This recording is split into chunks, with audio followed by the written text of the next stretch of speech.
Hi, this is Mike from Mike's Unboxing Reviews and How To, and on today's video we're going to take a look at something pretty special, and that is a motherboard that doesn't cost a fortune, is pretty well spec'd, a little bit quirky, and can make a very good system for around about £600 here in the UK. This is the NZXT N5 Z690 DDR4. Keep watching to find out more.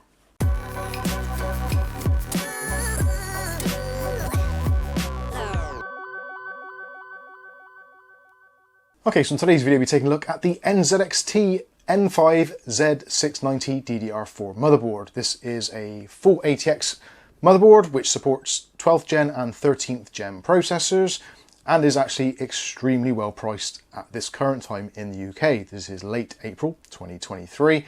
Currently this board comes in for just under £100, £99.99 of your earth pence from various places including NZXT themselves, places like Scan, overclockers, etc, etc. So potentially an excellent bargain. This is actually less than half price. When this board actually released somewhere about a year ago, this was about £210.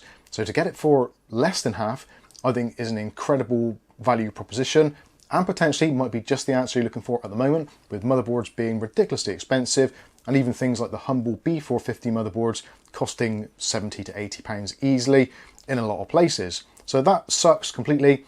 This is potentially the answer to the problems. So in today's video, we'll go through, do a quick unboxing, go through the specs, features, pros and cons, and then you can work out whether it's going to be suitable for your next Intel build, be it 12th or 13th gen parts. So looking first of all at the packaging, if you've ever bought anything from NZXT before, then you will recognise this type of packaging. Very plain, very simple, almost monochromatic in its look. You can see the motherboard here. This version is the black and white version. There's also a pure black version as well, so the white accent highlights there are actually in black. Other than that, it's exactly the same board. We have found that the black version has been on sale for the same price, but unfortunately is in limited stocks.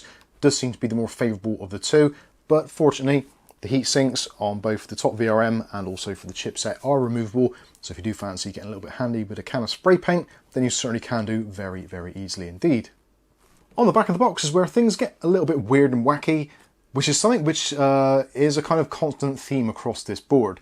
There's all kinds of strange things which have happened to it in terms of specifications, layout and all those kinds of things, which just make it a little bit different. It's actually quite endearing, but also a little bit frustrating as well at the same time. One of those things is the specifications. If you look on their website, there's two different specs for the board, depending on what slots you're looking at.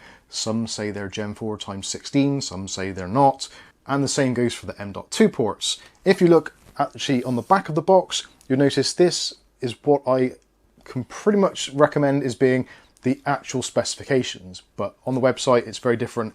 And if you actually go onto the website, look at the PDF for the owner's manual, that is different as well. So we'll try and clarify some of the misconceptions and also some of the ports actually on the board, so you can know exactly what is on there, or at least to the best of my ability. When you actually come to open up the box, you find the motherboard itself, as you can see, which does look pretty stunning. I do like the look of this board. I'm not entirely sure about the white accents on there, but I guess for certain builds then it can pull it off quite nicely. Like I said, a couple of screws, you can remove these very easily, give them a coat of paint should you wish to. Obviously, in terms of warranty, that might scupper things a little bit. You do get a 3-year warranty with this as standard, which I feel is actually pretty decent. Again, if you look at it in terms of £100 for the motherboard, you're looking at 33.33 pence per year for your 3-year warranty. So yeah, that's pretty spectacular. And it is a Z690 chipset, which is awesome. So we'll take a closer look at that shortly.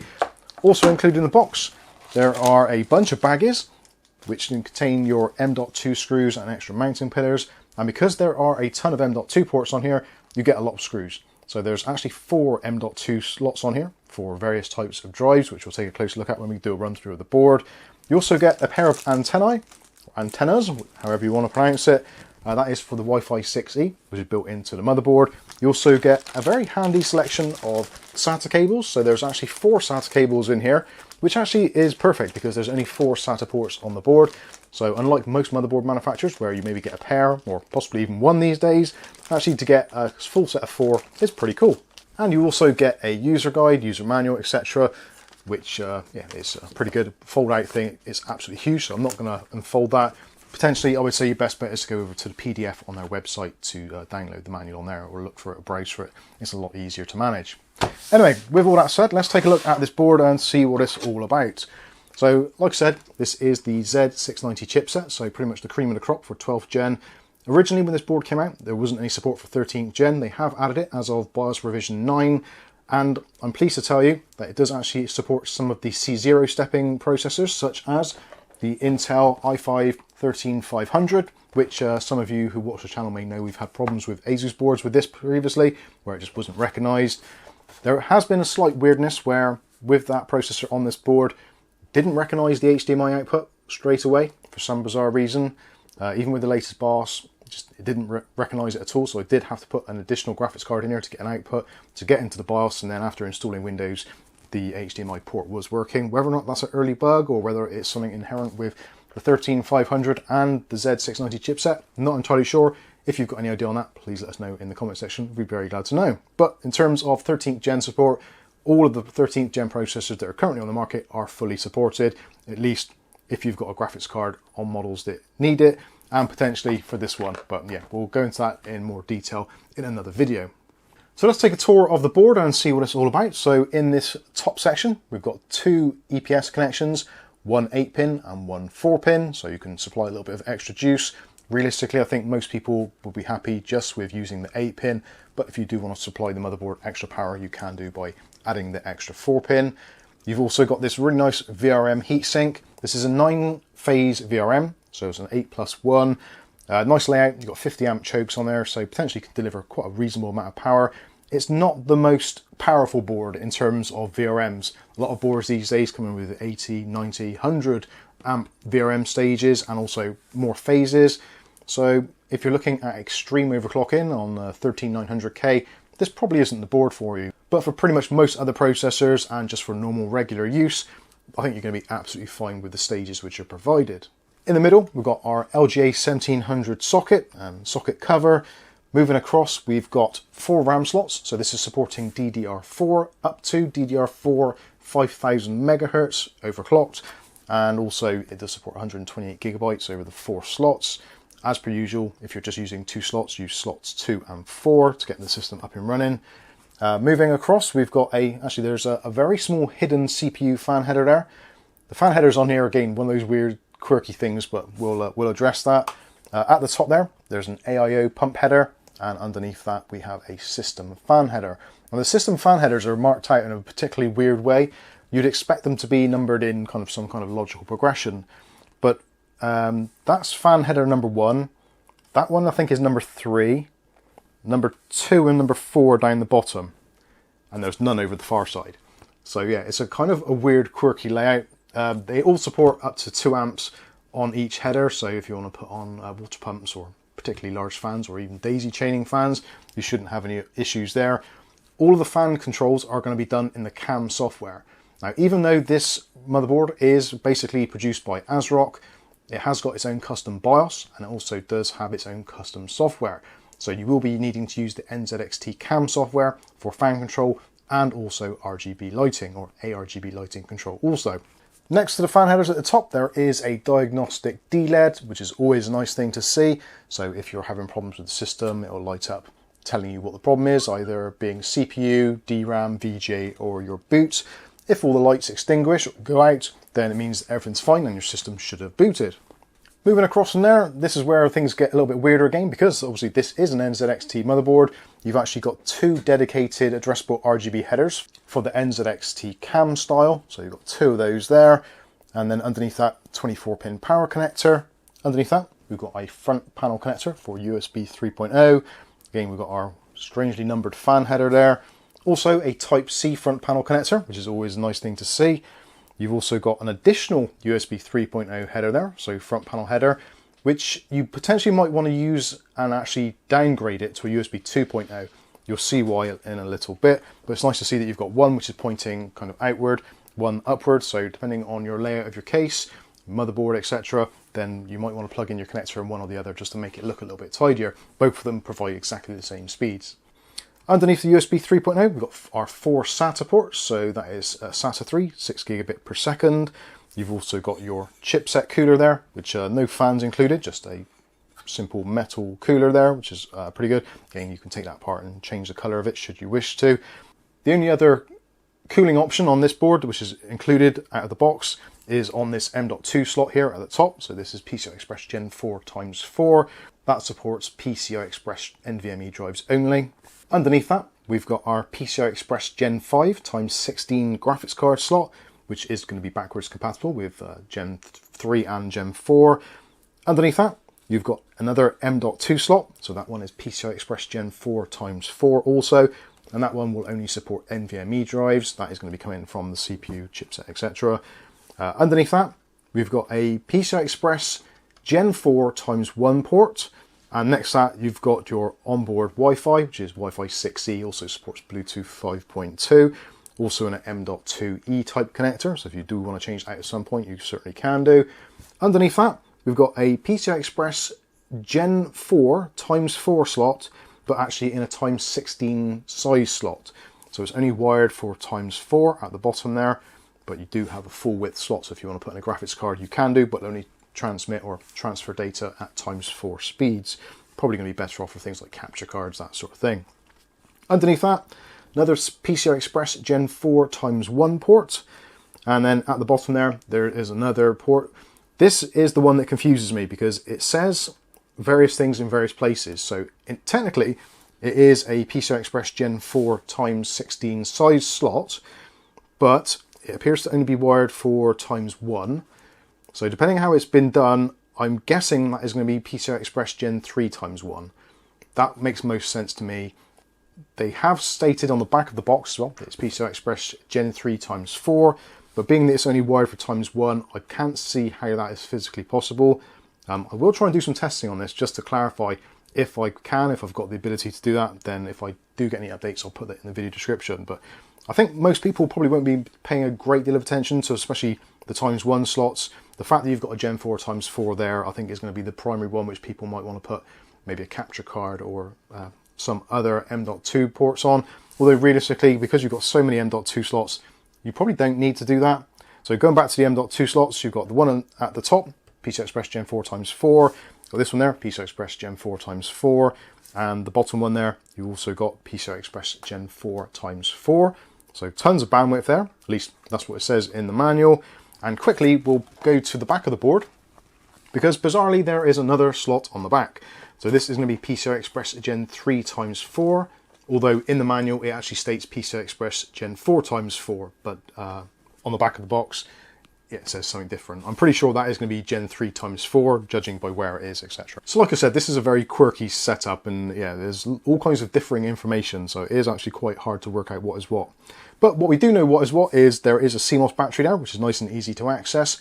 I like the N7 version of this board. So the N7 Z690 is basically the same sort of thing, better VRM, but it has a full metal jacket on it, making things really hard to get to, whereas at least with this, if you need to reset the CMOS, then you can gain access to the battery. Moving to the slots at the bottom and ports. So we've got another fan header here, got our front panel connections, reset, power, etc, etc. There's a TPI socket there, so if you want to add an additional TPI socket, you can do. And next to that, there is the CMOS reset, nice and clearly labeled up there and easy to get to, should you overclock settings and it not boot up or whatever.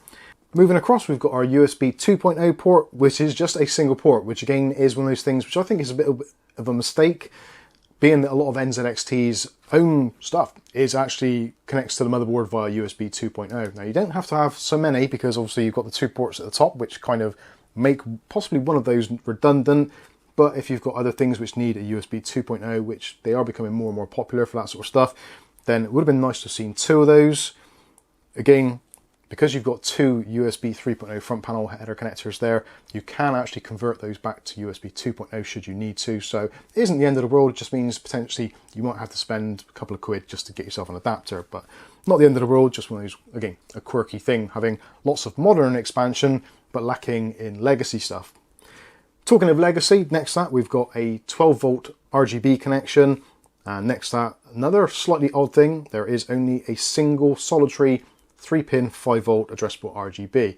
Now again, this isn't the end of the world, and it was very commonplace on B450 boards and some other motherboards. It would have been nice to have seen another one at the top, but again, because they've gone ahead and put their own NZXT connections on the top, the proprietary ones, then I guess you can kind of understand why they've done it. So they're giving you that as a kind of legacy option.